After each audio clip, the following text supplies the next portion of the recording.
Últimas noticias para los jubilados y pensionados. Se vuelve a presentar la ley de bases en el Congreso. ¿Y qué es lo que va a pasar? Bueno, ¿van a seguir las moratorias? ¿Va a haber más aumentos? ¿Y también va a haber más bonos? Bueno, aquí te dejo con las noticias más importantes del ANSES para los jubilados y pensionados. Bien, te lo decíamos antes de la pausa. Che, qué rico mate, Anita, La verdad te felicito. Muy buen mate. Te lo adelantábamos recién con Anita, ¿qué va a pasar con las moratorias? Recién Ernesto te daba estadísticas, números, y dejaba una pregunta abierta, Ernesto. La importancia de la moratoria para los adultos mayores en la Argentina. ¿Y por qué el gobierno, qué busca el gobierno detrás de eliminar la moratoria? ¿En qué lo beneficia? No, básicamente lo que busca el gobierno es no gastar. Claro.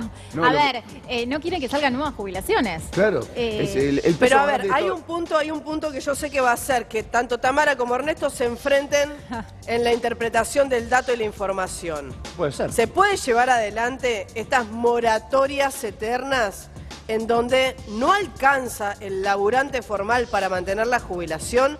¿De qué manera se puede llegar a tener, Ernesto, un balance en esto que estamos contando? Bueno, yo voy a decir no, y Tamara va a decir sí. Yo voy a coincidir, Acá estamos hablando de 8 millones de trabajadores no registrados. De los 7 millones y medio de jubilados que hoy tiene el sistema, 4 millones accedieron con una moratoria. Entonces hay algo obviamente que está fallando, pero que no podés castigar a aquellas personas que no tuvieron aportes en su momento, porque hay múltiples motivos, y entre ellas es que no les aportaron los empleadores. Entonces, ¿quién la paga?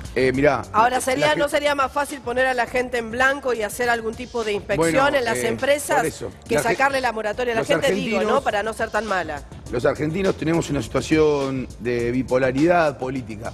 O sea, nosotros queremos hacer políticas públicas como en Suecia, con un régimen impositivo como Angola. Bueno, se complica eso, porque el régimen impositivo argentino es muy regresivo.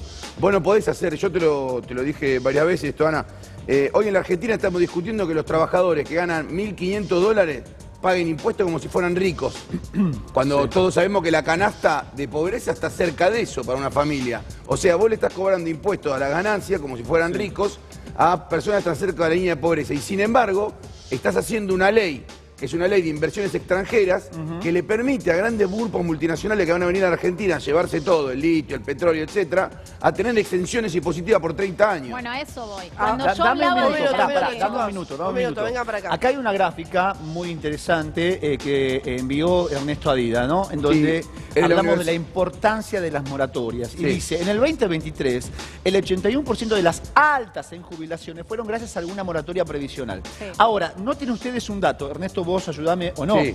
En el 2015, ¿qué pasa en el 2015? Pierde el gobierno Cristina Fernández de Kirchner, asume el gobierno Mauricio Macri. A partir de allí se da, por ejemplo, un 87% de jubilaciones por moratoria, ¿no? Sí. Y el 13% por no moratoria. Lo mismo ocurre en el 2023 con ese 81% que recién mencionaba. Sí, ¿por qué te mandé esto? Porque a vos te gusta mucho la política y sos alguien que la ve con cierta picardía. Sí. Fíjate por qué el gobierno quiere sacar las moratorias. ¿Cuáles son los 2 años en donde más se dieron moratorias? Fíjate. 2015 y 2023. ¿Por qué? Son los 2 años en que pierde la elección el gobierno anterior. Sí. Entonces lo que te dicen de dentro del gobierno, ¿qué es? Mirá, a mí el gasto público, que aproximadamente el 67% del gasto público, o sea, de cada 1.000 pesos que recauda el Estado, casi 700 se gastan en diferentes servicios sociales. En un derecho que es la jubilación y después en otros servicios que son la UH, etc. Lo que dice los más fiscalistas del Estado, del gobierno hoy de Javier Milei, dicen, mirá, a mí cada vez que termina un gobierno del peronismo, me meten en el último año de ese gobierno una cantidad de moratorias gigantescas que me comprometen el orden fiscal posterior. Sí, igual quiero remarcar algo. En el 2022 no tuvimos moratoria porque no salía por Congreso. ¿Se acuerdan cuánto costó que el plan de pago de deuda previsional fuera sancionado? Muchísimo. Cantidad de abogados y abogadas previsionalistas hablando en comisiones. Por eso en 2023 se sanciona el 14 de marzo. Está muy bien, pero y tiene que ver, te entiendo un dato político, pero agrego ese dato. Está muy bien lo que decís, pero fíjate que si volvemos a la placa, si vamos nosotros al gráfico, ahí está muy claro que las altas fuertes se dan en los últimos 2 años. El último año de gobierno de Cristina Fernández de Kirchner, el último año de gobierno de Alberto Fernández. Claro. Esto es lo que te dicen en el gobierno actual de Javier Milei. Te dicen, mirá, a nosotros siempre nos meten, antes de que asumamos, en el caso de Javier Milei, en el caso de Mauricio Macri decía lo mismo, nos meten una cantidad de gasto que después es difícil volver para atrás. En ese punto también se suman no solamente las moratorias, Ernesto, y ahora lo vamos a debatir, también tiene que ver con los nombramientos en el Estado. ¿Sí? En esto que el gobierno de Milei dice los famosos ñoquis, los contratos que se multiplicaron justamente ¿en qué época? En el mismo año de gobierno de Cristina, cuando terminaba su segundo mandato, y en el gobierno de Alberto Fernández en el año 2023. Dame mensajes, ahí está, 2467-4772, el teléfono de tiempo real para poder con Anita leer algunas consultas para que Tamara responda. Muy buena la infografía, Ernesto, te felicito, porque es clara en información. Dale, Anita. Aclaremos que es de la Universidad Nacional de Avellaneda, ¿no? Una universidad pública, digo, también esto, ¿saben para qué? Para que podamos entender cuál es la importancia de las universidades públicas, nacionales y provinciales. Buen día, quiero saber si los 4 años de jubilación que tiene el hombre, mi papá tiene chicos, es medio difícil poder leer si no son claros en la consulta. Igual yo la entendí, Vamos con otra. No, para que la entendí. Dale. El papá tiene 72 años, está cobrando una pensión por pensión, adulto cómo mayor, una se pasa PUAM. jubilación. Se puede reconvertir el beneficio. Ahora tu papá seguramente, les cuento un dato, ¿no? La gente, casi la mayoría de los que acceden a la PUAM, le faltan por ahí 5, 10 años para jubilarse, sin una moratoria previsional. Si a vos te faltan apenas 5 años, 2 años, algún año caes en una PUAN, un 80% del haber jubilatorio. Entonces lo que quieren hacer es reconvertirlo. Ahora hay moratoria vigente, ahora podés sacar un turno en ANSES ya. Todos los que tengan este problema aprovechen porque no sabemos qué va a pasar con la moratoria. Allí está el problema, porque vos iniciás el trámite ya.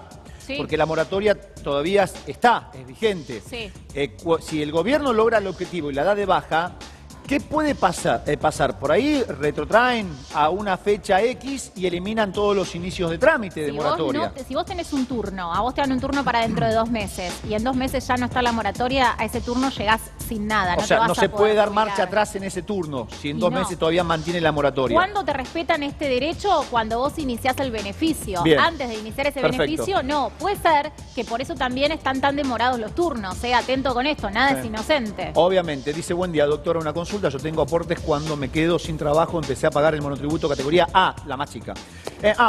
Ernesto, buscate infografía cómo queda el monotributo, con las nuevas categorías de los montos y cuánto hay que pagar, que hay mucha gente que está desconociendo estos cambios que se dieron. También muy buena información y valiosa. A pagar el monotributo categoría A, me doy de baja en enero de 2023. Por no poder pagar y ahora empecé a pagar el monotributo social. ¿Me podré jubilar? Me faltan 4 años para cumplir los 60, dice esta mujer que mira Crónica todos los días. Bueno, le van a faltar años. Por más que esté pagando monotributo, por lo que vemos, la edad jubilatoria que tenía, le van a faltar años. Si no hay moratoria no te vas a poder jubilar. Entonces una mujer, vuelvo a reiterarlo, para que tomemos conciencia de la importancia de quitar una moratoria previsional. A mí la verdad que el Excel no me importa la vida de cada una de las personas. Para que el Excel le importará a los economistas. Claro. Yo como abogada previsionalista veo derechos. El derecho de una mujer está conculcado porque va a tener que esperar de los 60 años a los 65. Entonces ya el beneficio no es universal. La jubilación es universal para todos, varones y mujeres. Ahora las mujeres estarían en inferioridad de condiciones. Sí, muy bien. Mucha gente de Santiago del Estero nos ve, ¿eh? Sí. Todos los días leemos mensajitos. La verdad es que si midieran en todas las provincias, bueno, hola, quisiera saber, ¿por qué no le sale la jubilación a mi suegro? Yo la hice el día 21 en junio del año pasado. Exactamente, soy de Santiago del Estero. Él ya cobra una pensión por discapacidad. ¿No son 30 días, doctora, la jubilación? No, 90 días en 90 días, perdón, 3 meses quise decir. En tiempos normales, él cobra una pensión no contributiva. ¿Cuáles serían los tiempos normales, doctora? Y cuando no había tantos despidos masivos en el Estado, esos serían los tiempos normales. Claro. Pero bueno, a ver, lo que tengo que decirte es, para cobrar el beneficio jubilatorio tenés que renunciar a la pensión no contributiva. Ambos beneficios no son compatibles. En algún lado ese trámite se trabó, necesitas ir a averiguar en qué estado está. Concretamente, si lo puedes ver por sistema, te dicen en proceso de liquidación, en proceso de nos contás el estado y te podemos ayudar, igualmente está trabado. Eso no es normal, así que hay que ir a un abogado, una abogada previsionalista o al ANSES a reclamar.